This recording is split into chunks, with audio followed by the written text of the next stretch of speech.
Andrew, hey Andrew, how you doing today? Hey, how are you, Sam? I'm doing okay. Before we get started with every podcast, I don't know if they warned you or told you, we do this thing called the over the top intro, mainly because we're shockingly grateful for anyone, especially a person of your caliber, chopping up with us, talking about your projects. Is that okay with you?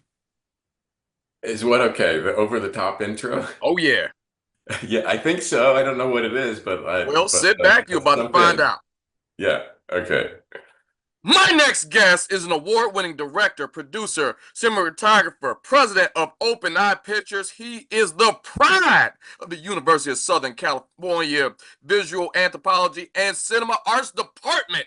He is known for his work in Dog War, The Spirit of Radiance, American Justice on Trial, The People versus Newton, and what we are here to talk about today, his new film, Complicated, making its world premiere at Slamdance Film Festival this February 20th through the 26th. Mr. Andrew Abrams, welcome to the podcast. All right. I have to start Here. off by saying Good, this. good I have to energy. get the crowd hyped because, Andrew, I watch Complicated. Sir, this is not what I would call the feel-good movie of the year. This is not. I am a parent. This is nightmare fuel. This is it. This is what you fear. This is you kept me up at night. This documentary was good. It was well placed. It is 90 minutes. It took me 3 hours to watch this because I had to get up and walk off a couple times. I had to shake some of this stuff off. I guess my first question is, how did you get attached to this project?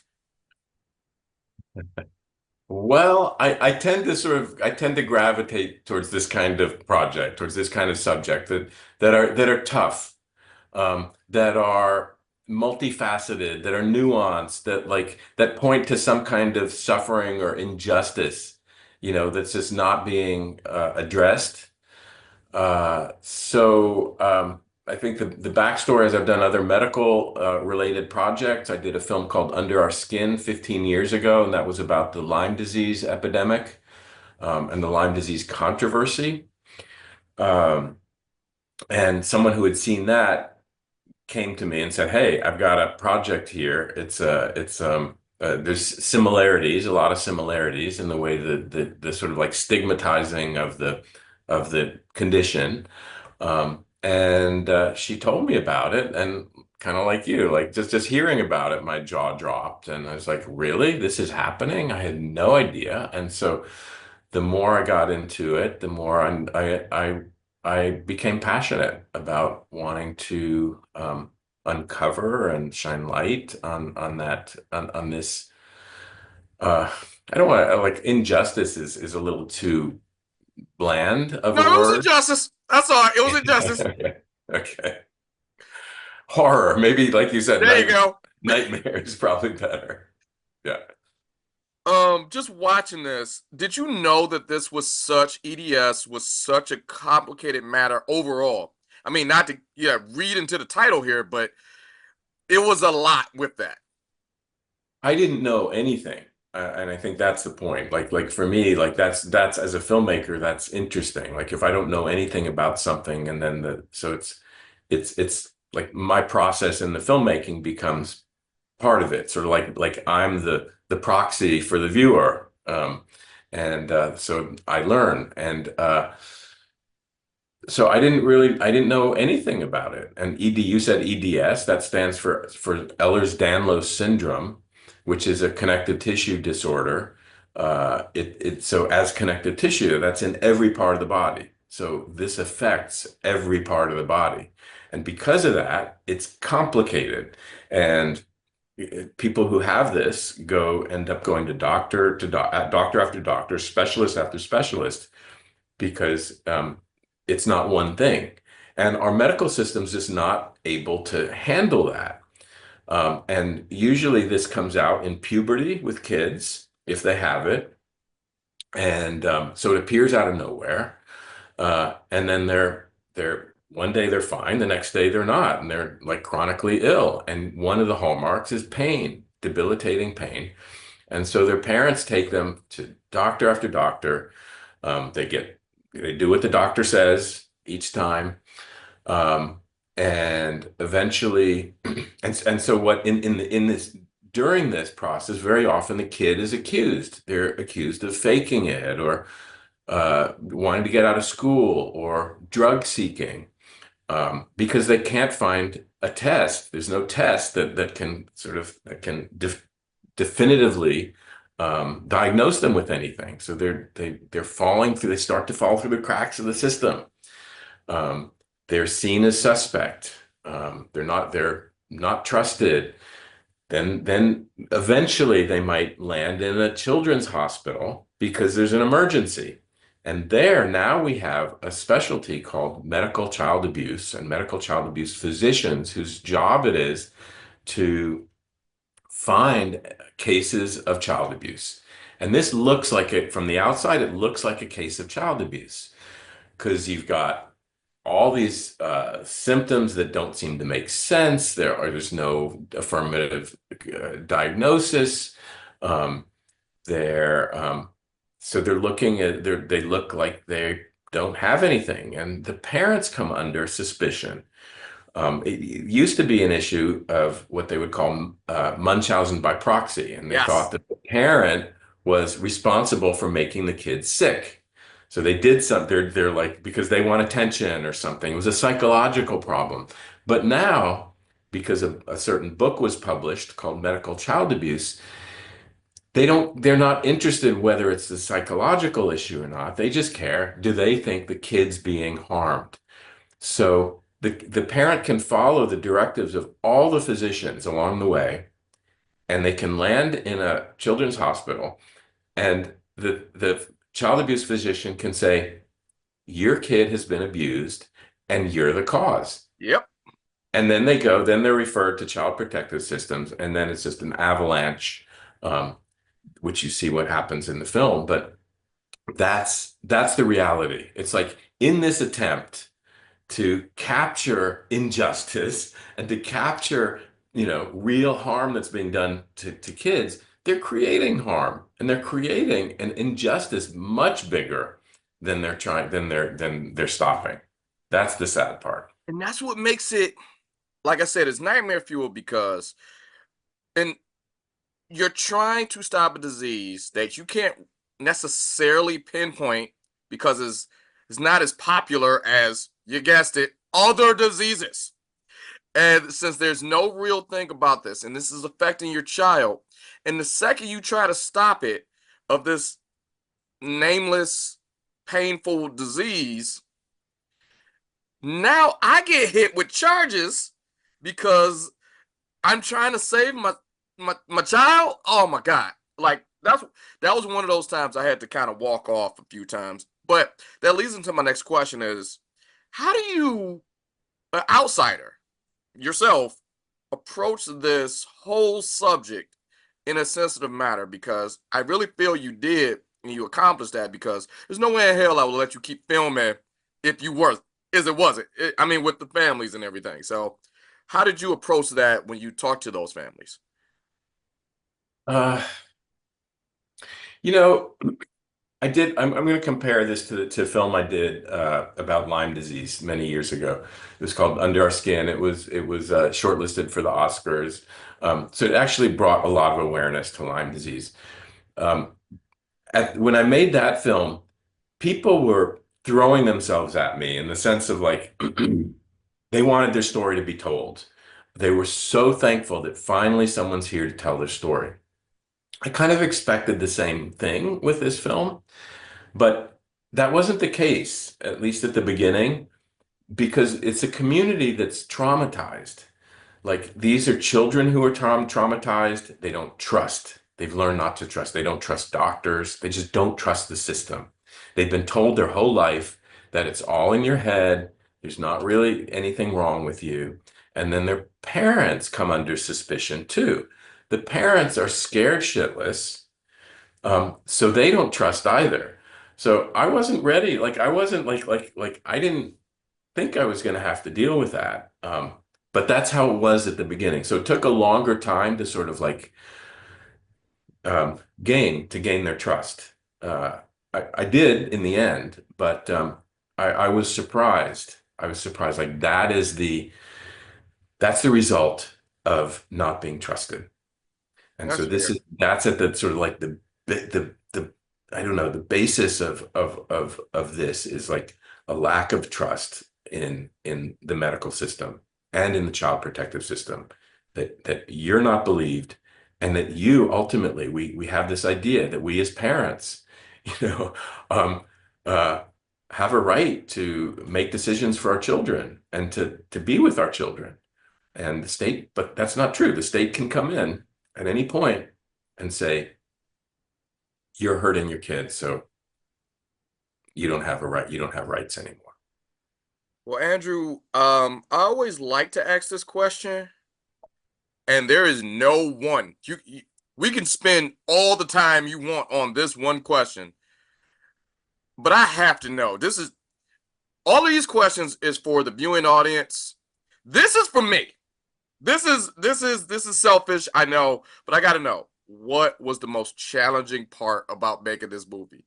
Because it's almost like you're catching it from everywhere. I mean, it's pretty clear. The most challenging part of this film for me is watching the suffering, Yeah, is bearing witness to the suffering of of these children and these families, and not being able to do anything. It's sort of like I kept thinking, like as a documentary filmmaker, I'm spending a lot of time with these families, right, over a period of time, like hours for an interview, and then another time hours for interviewing. So like I'm following them. This took 7 years, from beginning to end. Um, Now, physicians aren't doing that. Um, the court system is not doing that. And I am. And I'm like, you fuckers, I know what's going on. Like, right, listen to me. I can tell you. And then it would all be done. Like there's a problem here. There's a real problem. There's a medical problem and there's a legal problem. And the system, which you're entrenched in, is not working. It's not working to catch this kind of complexity, to things that fall outside of that are out of the box, um, that can't be looked at, with short attention span or with short period of time, or, like in the time slots, that are available. So that was the hardest for me. It's just like knowing, right, like, I know, and if I know, you should be able to know. And yet these families' lives are at risk. I mean, the kids' lives are at risk. The family unit is at risk in terms of, so it's, the stakes are so high, and they literally are, it's literally life and death. And yet, um and it wouldn't be too difficult. I think that's, to me, the hardest thing. It wouldn't be too difficult to really get to the bottom of this, and to treat the children and their families with the respect that they deserve, um, and the time to be able to understand and come to a just conclusion, okay. And I know this. and really help. So that to me is the biggest thing in a nutshell. I mean, this is such a heavy topic. Um, and like you said, it's 7 years. You're trying to boil down 7 years with five families? Oh no, six families, if memory serves me right, into 90 minutes. So I gotta ask, what was left on the cutting room floor? What was left that you think you should have elaborated a little bit more on, but time was just a factor? Yeah, I guess there's a lot of things. I mean, there are some stories that didn't make it in, like some families. Um, like there was a family in Connecticut, a single mother. Her kid was taken away, put in foster care, and she never got her kid back. Never got her kid back. Still now does not have her kid back. Like, she lost her child. She lost her child because of this issue. That's heartbreaking. That didn't make it in. Um, uh, uh, Crystal is one of the people in the film. She has vascular EDS, which is a often fatal form of Ehlers-Danlos syndrome.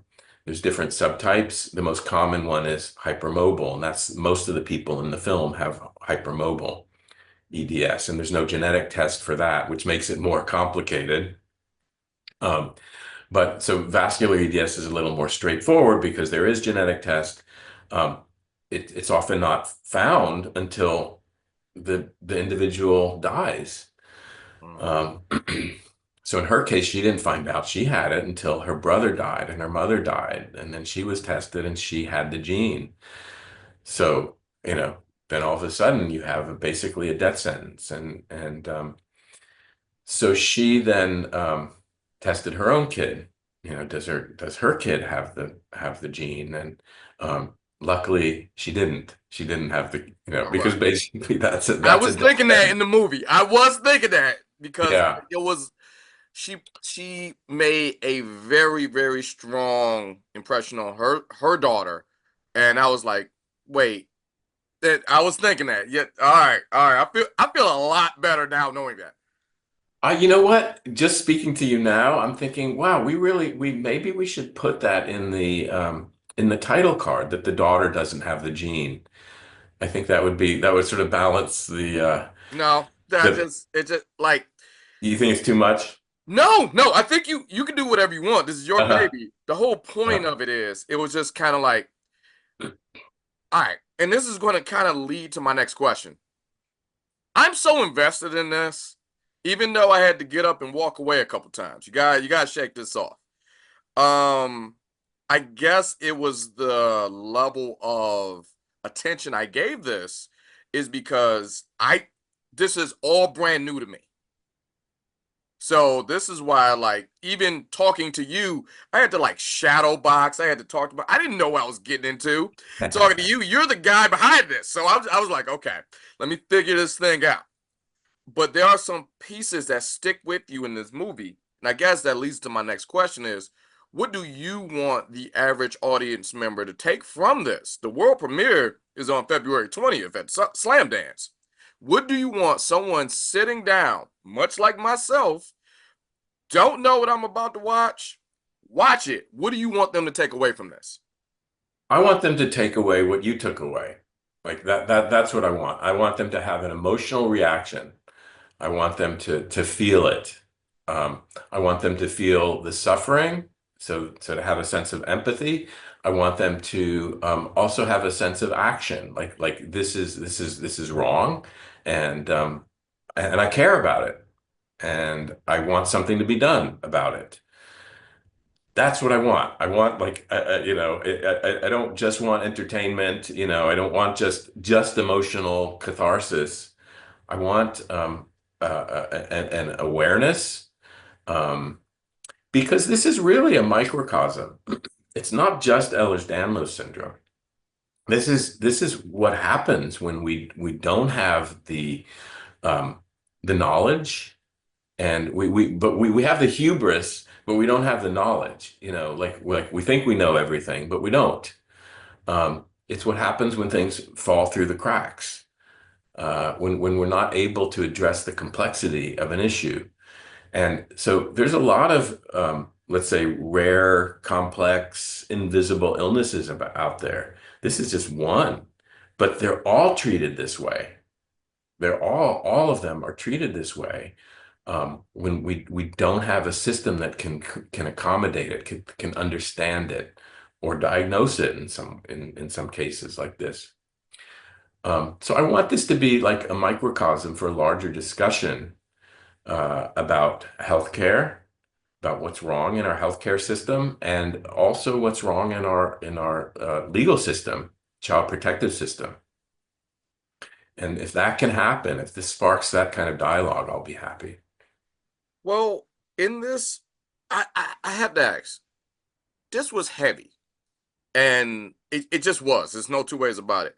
What do you walk away from this? How do you decompress with this? Because um, you're not only showing this, but you're in the middle of it, like you just said. When you're sitting with these families, you are you're not on camera, but you're in the middle of it. So how do you decompress, or how you be like, "Oh man, that sucks. See you next week." What do you do? I don't know. Like every now and then there might be a sort of breakdown, like my own kind of breakdown. But this is the kind of project I go into, maybe it's a Scorpio thing or something. Like I go deep into projects.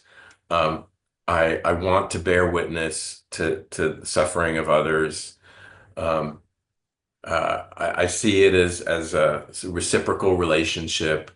Um, I'm giving to them. I'm in witnessing. They're giving to me and honoring. In uh, the vulnerability of giving me their story.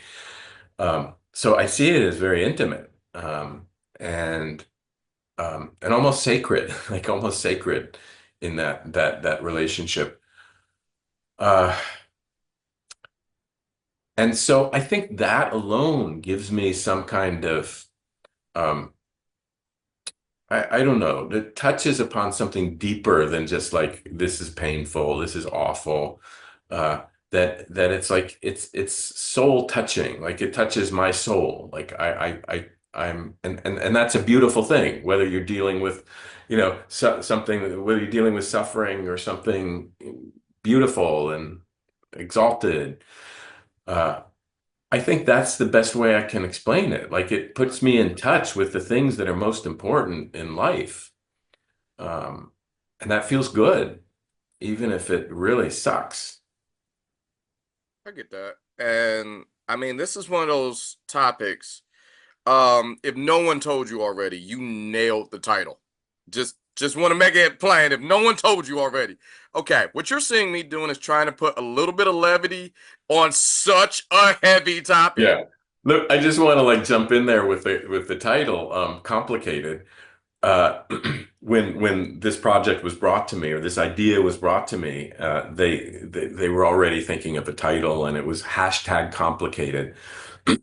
And I was like, yeah, I love the project, but like, no, not the title doesn't work. The title doesn't work. I didn't like the title. Complicated. I didn't like the title. I don't know why, but I didn't like it.